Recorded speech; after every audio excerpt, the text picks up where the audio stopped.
This is my general template for Family Guy, and I can show you the clip, and I can tell you what the producers asked me to do. That sounds good. If you can run it. Say, let's do it. Yeah. It starts here, and then there's a first cut to the dust mites there. And they wanted me to do an accent there. And then again here. And then build up tension when Stewie's talking, and then suddenly end the cue right before you see the computer keyboard, because they jump off this landing here and land on the enter key on the computer keyboard, and they wanted to hear the click of the key. Like, music ends right before that. You don't see it because they subsequently animated the characters landing on the keyboard.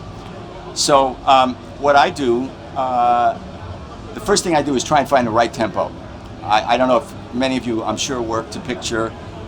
I find that if you don't get the right tempo, even if you write a terrific piece of music, it just doesn't work. So I lock DP to the quick time with the start number, and then I just experiment. I think I came up with something that was around 140 clicks, seemed to feel right. And then I go to the marker window. If you bring up the marker window, and there they are.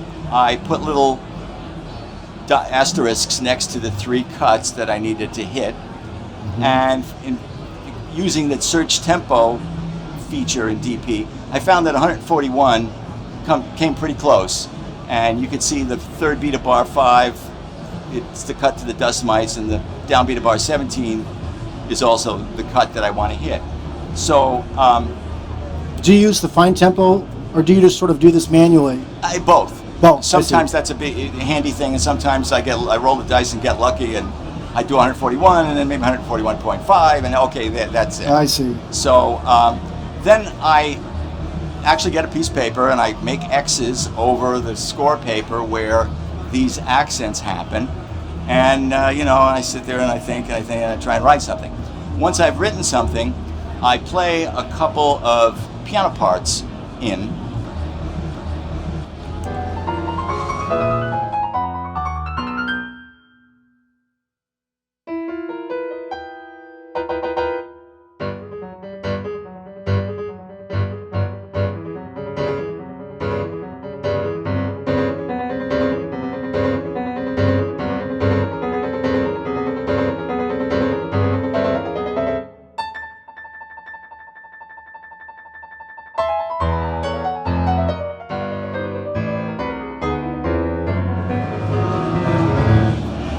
Yeah, it doesn't sound like much, but at least I can play it back, watch it, and I go, yeah, okay, and then maybe make adjustments.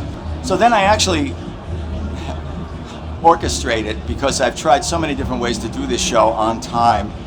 So then, yeah, I play all the parts in, and I use those sketch tracks as an aid. You can, like the beginning of it, I wanted violins to do those 16th notes, so I just copied the MIDI on sketch 1 and pasted it into the short violin samples, and so if you want to play the purple track is the demo, the synth, the sample demo.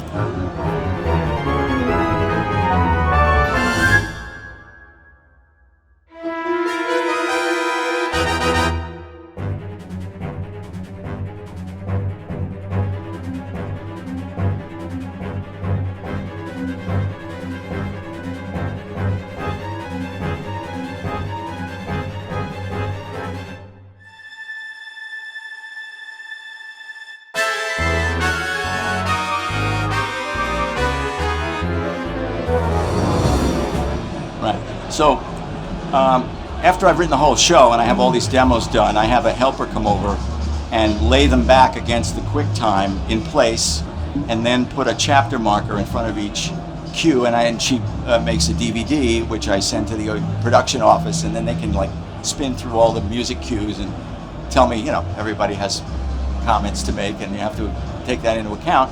And then when it's done, I just print out from the notation window all the MIDI that I played in. So they're the brass parts.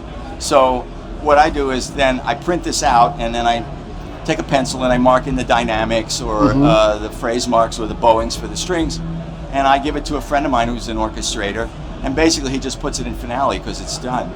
And from that, we can have a conductor score made, and then the parts for the orchestra printed. This is the formula for doing the orchestra every week. Great. So, should we play with the orchestra? You want to see the finished one? Yeah. You want to hear the final the blue output. track, and you can play the dialogue with it if you want. The top Should I one. put the top dialogue Yeah. with it? Sounds good. Let's hear it.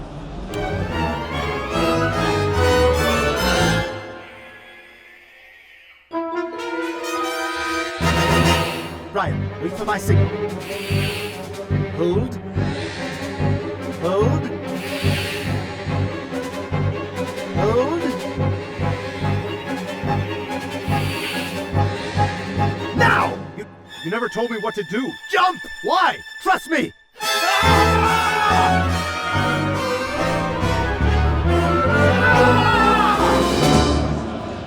Click. Well, then the music continues over there, but so that's how the sausage is made. The song.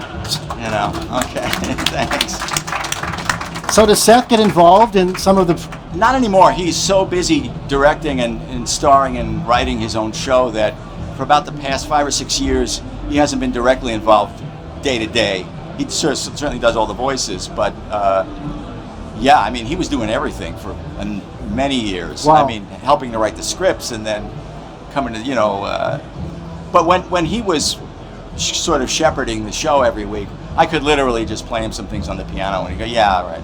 Or do something like Star Trek, or start here and there. It was, we did, when you work with somebody who's very musically inclined, after a period of time, you develop a verbal shorthand that you don't have, so you don't have to go through all the Mock-ups and all this other stuff. But this is the most expedient way for the show to get done on budget, because if producers were to come to the scoring sessions and then try, want to change things or have the orchestra try different things, you can't have 65 people eating donuts while I'm, dictating new stuff or trying to write stuff on the spot. Your budget goes out the window very quickly. So by having this all done ahead of time and they make comments, then we just record the cues and that's it.